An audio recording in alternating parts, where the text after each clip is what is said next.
जी news प्रस्तुत करता है टाइम मशीन, 75 वर्ष के युवा भारत की अनकही अनसुनी दास्तां अदिति त्यागी के साथ। नमस्कार, टाइम मशीन में आपके साथ मैं हूं अदिति त्यागी। और टाइम मशीन में वक्त का हर पहलू खूबसूरत लगता है। पता चलता है कि गुजर चुके वक्त का हर लम्हा कितना अहम था। बीता हुआ वक्त दोबारा नहीं आ सकता, लेकिन टाइम मशीन के जरिए उस वक्त को महसूस जरूर किया जा सकता है। टाइम मशीन में आज बात होगी साल 1968 की। ये वो वर्ष था जब अंतर्राष्ट्रीय कूटनीति के लिहाज से इसे काफी अहम माना जा सकता है। आज आप जानेंगे कि आखिर क्यों इंदिरा गांधी ने तत्कालीन अमेरिकी राष्ट्रपति लिंडन जॉनसन के साथ डांस करने से इनकार कर दिया था। साथ ही आपको बताएंगे भारत की सबसे सुंदर महारानी के बारे में, जिनके हीरे जड़े जूते इटली से बनकर आते थे। साथ ही आप जानेंगे कि कैसे आर.एन. काव ने की थी रॉ की स्थापना, और दिखाएंगे आपको कि आखिर क्यों शादी से पहले अमिताभ बच्चन के घर में रुकी थी सोनिया गांधी। तो देर किस बात की, टाइम मशीन में आपको लेकर चलते हैं 1968 के सफर पर और आपको दिखाते हैं 10 अनसुनी कहानियां।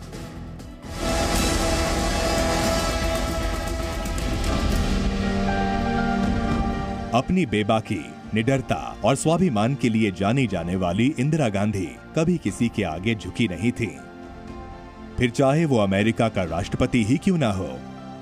1968 में जब इंदिरा गांधी अमेरिका के व्हाइट हाउस में एक कार्यक्रम में पहुंची, तो अमेरिका के तत्कालीन राष्ट्रपति लिंडन जॉनसन ने उनका स्वागत किया। इंदिरा गांधी ने सिल्क की साड़ी रखी थी और वो बेहद प्रभावशाली दिख रही थी।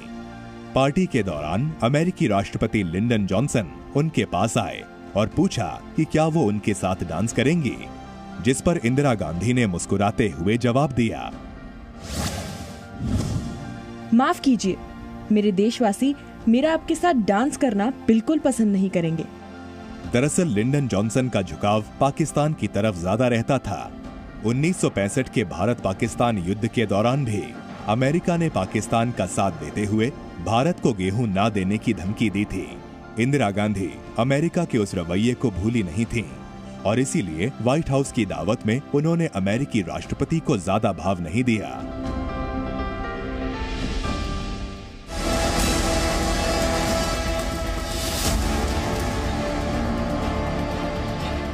राजीव गांधी और सोनिया गांधी की प्रेम कहानी तब दुनिया के सामने आई जब दोनों ने शादी कर ली। राजीव और सोनिया की इस प्रेम कहानी को अंजाम तक पहुंचाने में बच्चन परिवार का बहुत बड़ा योगदान है। 1967 में इंदिरा गांधी ने राजीव और सोनिया की शादी के लिए रजामंदी दे दी थी। इसके बाद 13 जनवरी 1968 को सोनिया गांधी इटली से भारत आईं। शादी से पहले वो राजीव गांधी के घर नहीं रुक सकती थीं। जब सोनिया गांधी दिल्ली के पालम एयरपोर्ट पर उतरी, तो वहां उनकी अगवानी के लिए राजीव गांधी के साथ अमिताभ बच्चन अपनी मां तेजी बच्चन के साथ मौजूद थे। पालम एयरपोर्ट से सोनिया सीधे अमिताभ बच्चन के घर पहुंची, जहां वो 45 दिन तक रहीं। इसके बाद 25 फरवरी 1968 को राजीव गांधी अपनी बारात लेकर अमिताभ बच्चन के घर पहुंचे थे। शादी में सोनिया गांधी के माता पिता नहीं आए थे, जिसकी वजह से अमिताभ बच्चन के पिता हरिवंश राय बच्चन ने सोनिया गांधी का कन्यादान किया था। शादी की सारी रस्में अमिताभ बच्चन के घर पर ही पूरी हुई थी।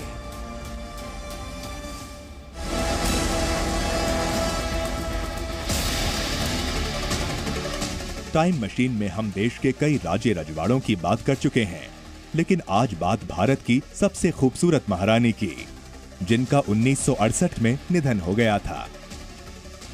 हम बात कर रहे हैं बड़ौदा की राजकुमारी इंदिरा देवी की, जिनका विवाह कूच बिहार के महाराजा जितेंद्र नारायण से हुआ था। महारानी इंदिरा देवी इतनी आकर्षक थीं कि अपने जमाने में उन्हें देश की सबसे सुंदर महिला माना जाता था। भारत में शिफॉन साड़ी का ट्रेंड इंदिरा देवी ने ही शुरू किया था। इंदिरा देवी को विदेशी ड्रेस का भी शौक था। उनके पास कई बेशकीमती हार थे।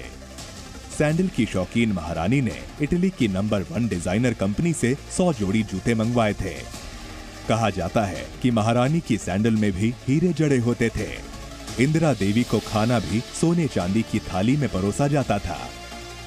महारानी इंदिरा देवी को राजकाज में कोई खास रुचि नहीं थी। लेकिन सोशल सर्किल में उनकी सक्रियता गजब की थी। उनका ज्यादा समय यूरोप में गुजरा करता था। जयपुर की महारानी गायत्री देवी महारानी इंदिरा देवी की ही बेटी थी।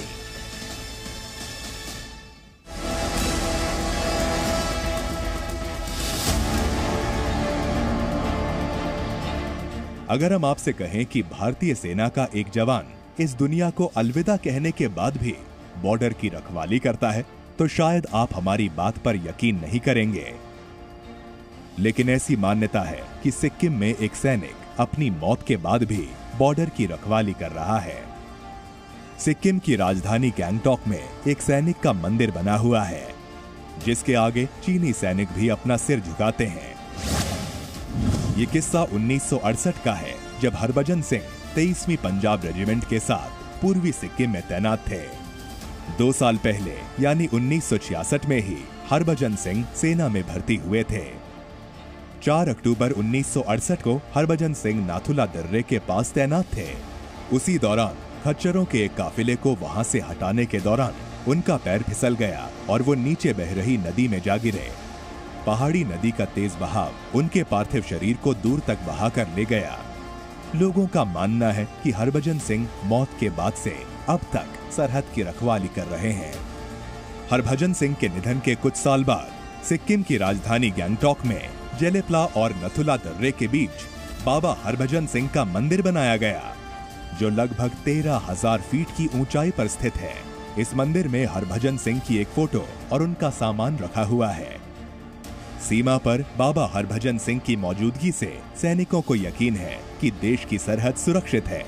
यहाँ तक कि चीन के सैनिक भी इस बात को मानते हैं कि बॉर्डर पर बाबा हरभजन सिंह मुस्तैद हैं।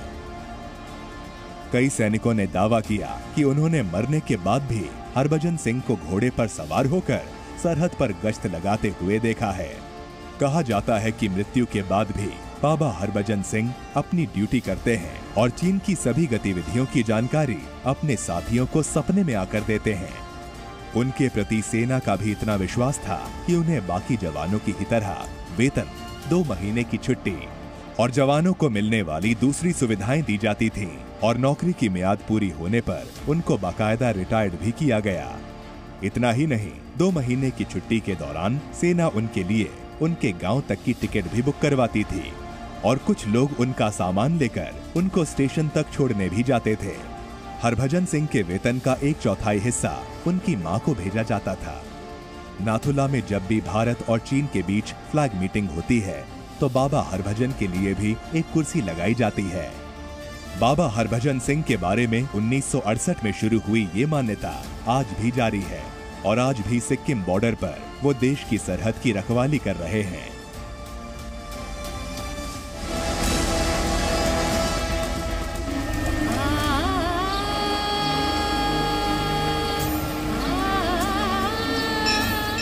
दुनिया भर के लोग आध्यात्म की तलाश में और योग सीखने के लिए भारत का रुख करते रहे हैं। 54 साल पहले यानी 1968 में आध्यात्म के जरिए अपने संगीत में तब्दीली लाने के मकसद से मशहूर पॉप ब्रांड ग्रुप बीटल्स ने भी भारत का रुख किया। ये वो वक्त था जब बीटल्स पूरी दुनिया में अपनी अलग पहचान बना चुके थे। दुनिया भर में करोड़ों लोग उनके जादुई अंदाज के कायल थे। इसी बीच बीटल्स बैंड के सदस्यों John Lennon, Paul McCartney, George Harrison और रिंगो स्टार का रुझान आध्यात्म और योग की तरफ बढ़ा। फिर क्या था, वो अपने गुरु महर्षि महेश योगी के पास ऋषिकेश चले आए। गुरु से मिले भरोसे के बाद वो शांति की तलाश में कुछ दिनों के लिए उनके ही आश्रम में रुक गए। ऋषिकेश में हिमालय की गोद में बसे 18 एकड़ के महर्षि महेश योगी के आश्रम को 84 कुटिया के नाम से जाना जाता था। आश्रम में योग साधना के लिए कुटिया बनी थीं। आश्रम में आने वाले लोगों को सरल और साधारण जीवन जीना पड़ता था। बीटल्स ग्रुप के चारों सदस्यों ने भी आश्रम के सभी नियमों का पालन किया। चारों सदस्य साधारण कुर्ता पायजामा पहनते थे, जिस पर देवी देवताओं के चित्र बने थे। बीटल्स ग्रुप के सदस्य शुद्ध शाकाहारी भोजन करते थे। चारों सदस्य आश्रम में बैठकर गाना गाते थे और धुन बनाते थे। बीटल्स ग्रुप ने आश्रम में रहकर करीब 40 गाने लिखे जो मशहूर हुए। बीटल्स ग्रुप की वजह से महर्षि महेश योगी के आश्रम की चर्चा दुनिया भर में हुई और ये बीटल्स के फैंस के लिए तो किसी तीर्थ जैसा हो गया। इसे बीटल्स आश्रम के नाम से जाना जाने लगा, लेकिन गुजरते वक्त के साथ इस आश्रम की चमक भी फीकी पड़ती गई और अब ये गुमनामी के दौर में है। इस आश्रम से जुड़ी बीटल्स की यादें धुंधली पड़ चुकी हैं।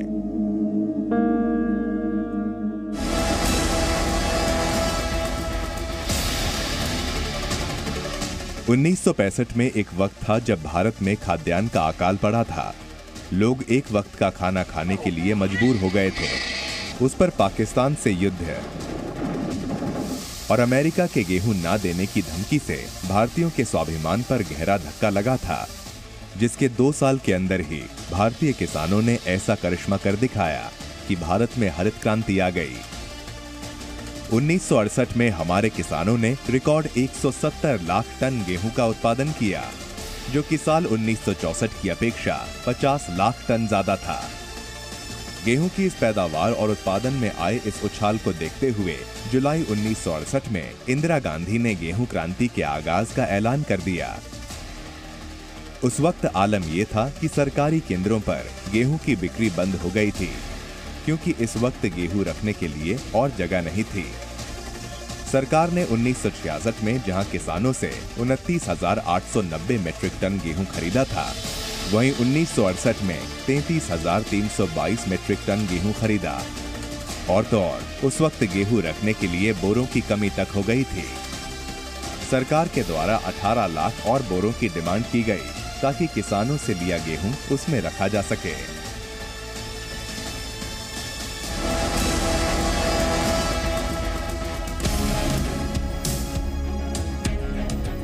वैसे तो आपने फिल्मों में रॉ यानी रॉ एजेंट्स की कई कहानियां देखी होंगी, लेकिन क्या आप जानते हैं कि देश की सुरक्षा के लिए दुनिया भर से खुफिया जानकारियां जुटाने वाले रॉ यानी रिसर्च एंड एनालिसिस विंग की स्थापना हुई कब और कैसे हुई, और कौन था हिंदुस्तान का पहला स्पाई मास्टर? जासूसी के मास्टर का खिताब किसी और के पास नहीं बल्कि आर.एन. काव के पास है। आर.एन. काव यानी वो शख्स जिसने रहस्य और साहस पर आधारित जासूसी नेटवर्क बनाया और उसकी जड़ें पूरी दुनिया में फैलाई। वो खुद इतने खुफिया तौर पर रहते थे कि उनकी बेहद कम तस्वीरें ही मौजूद हैं। बात 1968 की है, जब तत्कालीन प्रधानमंत्री इंदिरा गांधी ने तय किया कि देश में एक ऐसी संस्था बनाई जाए जो जासूसी में माहिर हो। इस महत्वपूर्ण काम का जिम्मा आर.एन. काव को सौंपा गया। दुनिया भर के इंटेलिजेंस सिस्टम पर रिसर्च करने के बाद काव ने भारत की इस इंटेलिजेंस संस्था का खाका तैयार किया।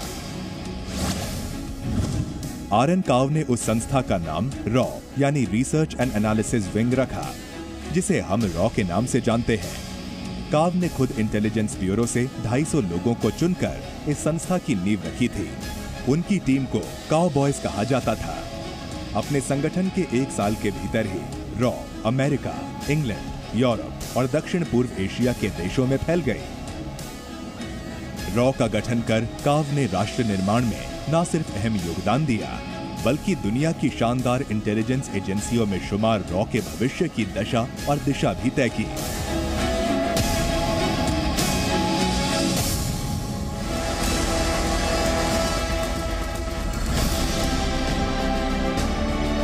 दिल्ली के दिल में बसा इंडिया गेट, जो देश के इतिहास की कहानी बयां करता है। इंडिया गेट को लेकर अलग अलग किस्से और कहानियां हैं। एक कहानी यहाँ लगी एक मूर्ति को लेकर है। क्या आप जानते हैं कि साल 1968 में इंडिया गेट से जॉर्ज पंचम की मूर्ति को हटा दिया गया था? जब इंडिया गेट बनकर तैयार हुआ था, तब इसके सामने जॉर्ज पंचम की एक मूर्ति लगी हुई थी। 1938 में स्थापित जॉर्ज पंचम की मूर्ति इंडिया गेट पर 21 सालों तक आबाद रही, लेकिन 1968 में जॉर्ज पंचम की इस मूर्ति को इंडिया गेट उत्तर पश्चिम दिल्ली के बुराड़ी के पास स्थित कोरोनेशन पार्क में पहुंचा दिया गया। ये सवाल भी अक्सर पूछा जाता है कि आखिर जॉर्ज पंचम की मूर्ति को ही क्यों इंडिया गेट परिसर में लगी छतरी के नीचे लगाया गया? दरअसल इसके पीछे है जॉर्ज पंचम और दिल्ली का खास रिश्ता। उनकी अध्यक्षता में दिल्ली के कोरोनेशन पार्क में 11 दिसंबर 1911 को दरबार आयोजित किया गया। इसमें ऐलान हुआ कि भारत की राजधानी कोलकाता से दिल्ली शिफ्ट की जाएगी। ऐसे में दिल्ली के इतिहास में उनका एक खास मुकाम था और इसे देखते हुए उनकी मूर्ति इंडिया गेट पर लगाई गई। अब लंबे इंतजार के बाद इंडिया गेट की खाली पड़ी छतरी फिर से आबाद होने जा रही है।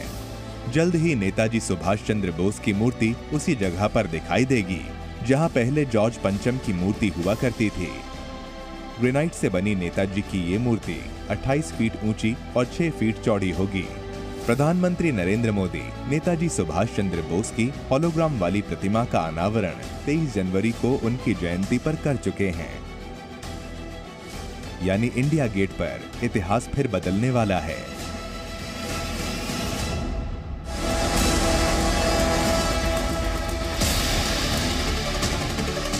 60 और 70 के दशक में देश की राजनीति के साथ साथ सिनेमा की सूरत भी बदलने लगी। लेकिन तब के जमाने में नेताओं के साथ साथ अभिनेताओं के किस्से सुनने के लिए भी लोग बेकरार रहते थे और फिल्म अभिनेता राजकुमार को लेकर लोगों में कितनी दीवानगी थी ये आपको बताने की जरूरत नहीं है। राजकुमार अपनी शान और शौकत के लिए भी जाने जाते थे। वो ना किसी से डरते थे और ना ही किसी के नाराज होने की परवाह करते थे। कब किसकी बेइज्जती कर दें कोई नहीं जानता था। 1968 में एक फिल्म आई, नाम था आंखें। फिल्म आंखें में रामानंद सागर राजकुमार को कास्ट करना चाहते थे। इसके लिए वो उनके घर पहुंचे और उनको कहानी भी सुनाई, लेकिन राजकुमार को कहानी पसंद नहीं आई और उन्होंने अपने पालतू कुत्ते को आवाज लगाई और जैसे ही डॉगी उनके करीब पहुंचा तो उन्होंने उससे पूछा क्या वह इस फिल्म में रोल करना चाहता है। कुत्ते ने उनकी ओर देखा और कुछ नहीं कहा। इस पर राजकुमार ने रामानंद सागर से कहा कि देखो ये रोल तो मेरा कुत्ता भी नहीं करना चाहता है। ये सुनते ही रामानंद सागर वहां से चले गए। इस घटना के बाद से रामानंद और राजकुमार ने कभी साथ काम नहीं किया।